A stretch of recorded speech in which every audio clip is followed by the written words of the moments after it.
Have you heard of the Tuskegee syphilis experiment? In 1932, one of the darkest chapters in American medical history began, the Tuskegee syphilis experiment. This experiment, shrouded in secrecy and deception, would span 4 decades and leave an indelible mark on the nation's conscience. The U.S. Public Health Service enrolled 600 black men from Macon County, Alabama, under the guise of treating them for bad blood.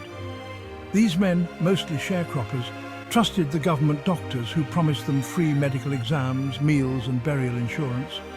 But what the men didn't know, they were being deceived. The true purpose of the study was to observe the natural progression of untreated syphilis. The doctors never intended to cure them. In the 1940s, penicillin was discovered to be an effective cure for syphilis. However, the men in the Tuskegee study were deliberately left untreated. The doctors chose to withhold this life-saving treatment. The goal? To observe the effects of untreated syphilis without the men's knowledge or consent. The men suffered immensely, enduring the painful and debilitating symptoms of syphilis. By the time the study was exposed in 1972, many had died. The revelation caused a national outcry, leading to widespread condemnation and a re-evaluation of medical ethics in the United States. In 1997, President Clinton issued a formal apology, acknowledging the suffering caused by this unethical experiment.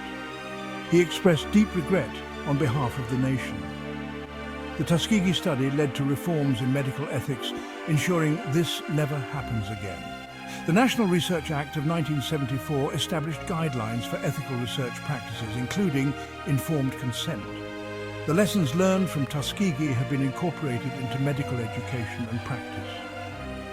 Memorials and educational programs honor the victims and ensure their suffering is not forgotten. Let's never forget the lessons learned from Tuskegee.